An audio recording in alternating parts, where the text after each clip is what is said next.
Hello, thanks for tuning in.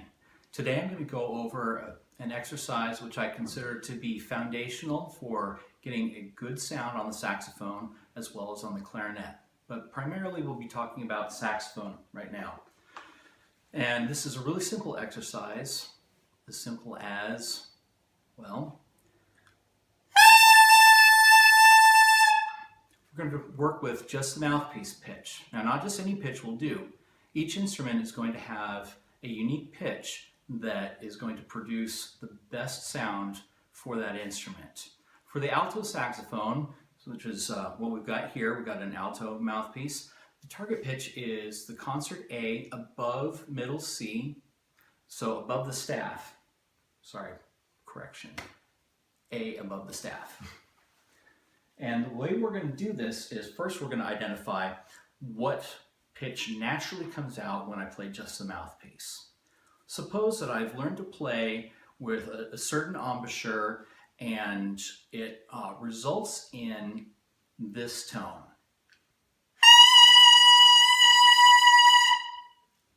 My tuner here is telling me that it's a concert B.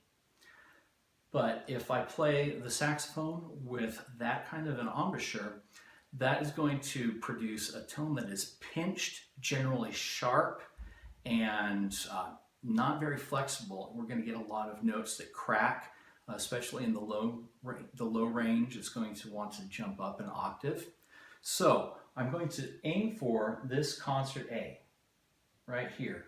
And I like to do this with sustaining and drone.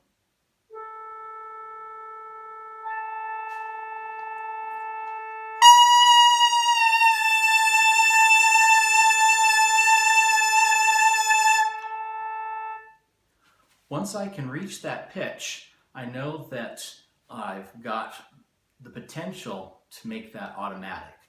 So the next step is for me to pivot off of that pitch. So once again, I sustain it. And I'm going to hit that pitch and then bend downward and back up.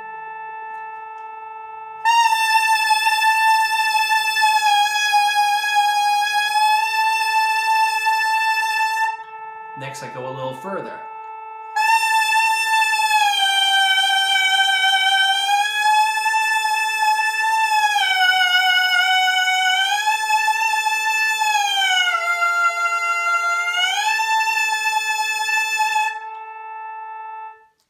And each time, I try to reach just a little bit further down than I went before. Usually I'm going in increments of a half step, but if you're only able to produce a small amount of flexibility, take what you've got and just keep growing that until you can do an entire half step. Now, let's say you start out with your pitch up around a concert B and you're not able to get down to the concert A that we're aiming for. Well, here's what we're going to do. We're going to sustain that B. That's where we are right now, and we're going to try to reach down to a B flat.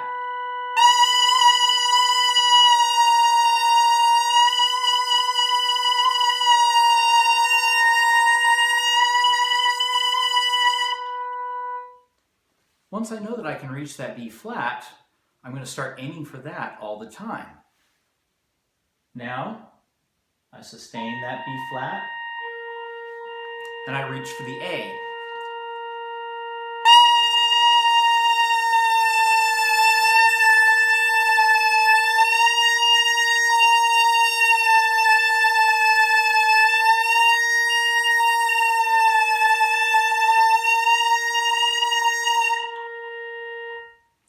Now that I know I can reach the A, which is my target pitch, I'm going to make sure I don't play above that A, except in very rare circumstances. I'm just going to make sure my A is the highest I play. I'm going to reach down and further down, and always returning to that A every time. I check that against a drone. You can also do this with a keyboard. If you have access to that, you can tap that A on the keyboard, use that as your reference.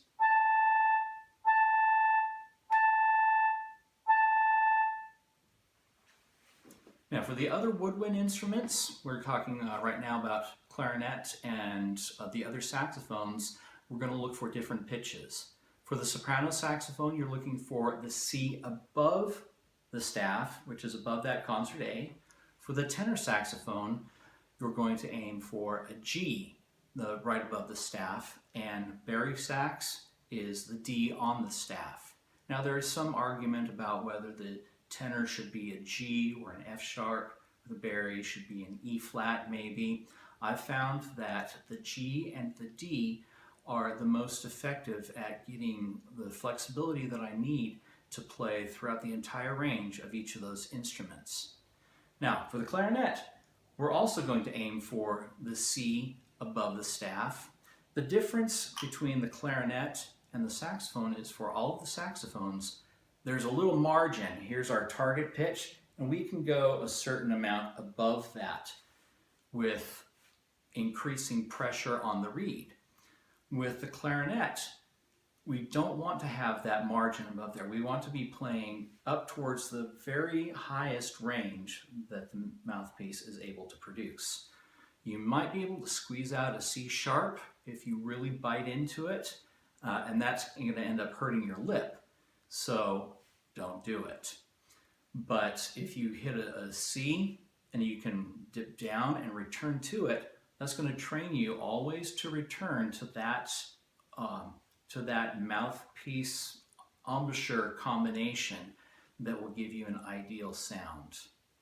I hope that you enjoyed this and have a productive time working on it. I promise you that if you do this faithfully a little bit every day for at least a week, you will notice an improvement in your sound, and you will more and more automatically turn to that note that's your target note the first time that you pick up your instrument, the first time that you play a note on your mouthpiece. Thanks.